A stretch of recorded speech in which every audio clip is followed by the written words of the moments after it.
وجزاء سيئة سيئة مثلها فمن عفا وأصلح فأجره على الله إنه لا يحب الظالمين. Dan balasan suatu kejahatan adalah kejahatan yang serupa, maka barang siapa memaafkan dan berbuat baik, pahalanya atas tanggungan Allah. Sungguhnya dia tidak menyukai orang-orang yang zalim. Wa mazadallahu abdan bi'afin illa izzan. Tidak sekali-kali Allah memberi tambahan kepada seseorang hamba dengan sifat pemaaf, melainkan kemuliaanlah yang diperolehnya. Hadis riwayat Ibnu Katsir sahih. Keseimbangan merupakan hal yang diisyaratkan, yang disyariatkan, yaitu hukum qisas. Sedang yang lebih utama daripada itu hanyalah dianjurkan, yaitu memaafkan. Walaman intasara ba'da dzulmihi faulaika ma 'alaihim min sabil. Dan sesungguhnya orang-orang yang membela diri sesudah teraniaya, tidak ada suatu dosa pun atas mereka. Tidak ada dosa atas mereka dalam melakukan pembalasan terhadap orang-orang yang telah berbuat aniaya terhadap dirinya. Siti Aisyah radhiyallahu anha pernah mengatakan bahwa tanpa ia sadari dirinya memasuki rumah Zainab tanpa izin. Saat itu Zainab sedang marah. Kemudian Zainab berkata kepada Rasulullah, "Cukuplah bagimu bila kusingkapkan baju kurung anak perempuan Abu Bakar ini." Lalu Zainab meluapkan emosinya kepadaku, tetapi aku berpaling darinya hingga Rasulullah bersabda, "Hai kamu, belalah dirimu."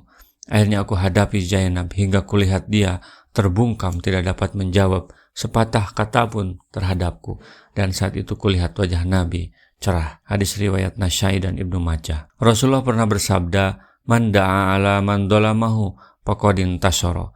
Barang siapa yang berdoa untuk kemudaratan orang yang telah menganiaya dirinya, maka sesungguhnya ia telah membela dirinya. Hadis riwayat Al-Bajjar dan Turmuzi. Innamas sabilu 'alal ladina yadlimuna an-nasa wa yabghuna fil ardi ghairil haq. Ulaika lahum adzabun alim.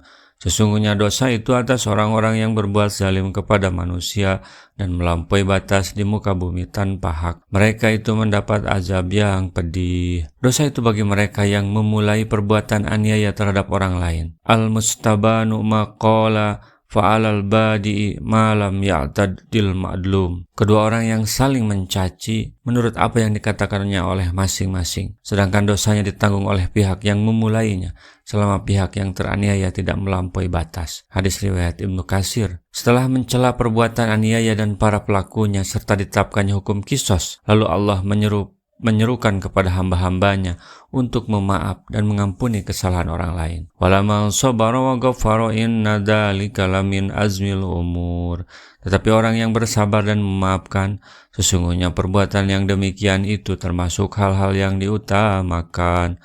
Orang yang sabar dalam menghadapi gangguan yang menyakitkan dan memaafkan perbuatan buruk yang dilakukan terhadap dirinya, hal tersebut benar-benar termasuk perkara yang benar yang dianjurkan oleh Allah Subhanahu wa Ta'ala untuk dilakukan. Dengan kata lain, sifat memaafkan kesalahan orang lain itu merupakan sikap yang disyukuri dan perbuatan yang terpuji. Pelakunya akan mendapat pahala yang berlimpah dan pujian yang baik. Pernah ada seorang lelaki mencaci sahabat Abu Bakar, sedangkan Nabi saat itu duduk, lalu Nabi hanya tersenyum dan merasa kagum. Tetapi ketika Abu Bakar membalas sebagian cacian yang ditujukan terhadap dirinya, Nabi kelihatan marah lalu bangkit. Maka Abu Bakar menyusulnya dan bertanya kepadanya, "Wahai Rasulullah, sesungguhnya ketika dia mencaciku engkau tetap dalam keadaan duduk, tetapi ketika aku membalas caciannya engkau kelihatan marah dan meninggalkan tempat duduk." Nabi SAW menjawab, "Sesungguhnya pada mulanya ada malaikat yang bersamamu membela dirimu, tetapi ketika engkau membalas terhadapnya sebagian dari caciannya, malaikat itu pergi dan datanglah setan.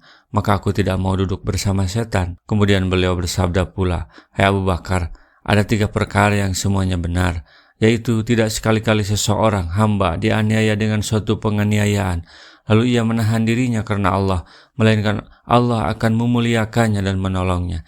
Dan tidak sekali-kali seseorang lelaki membuka pintu pemberian dengan mengharapkan silaturahim, melainkan Allah makin menambah banyak hartanya. Dan tidak sekali-kali seorang lelaki membuka pintu meminta-minta karena ingin memperbanyak hartanya, melainkan Allah makin menambah sedikit hartanya." Hadis riwayat Ahmad dan Abu Daud.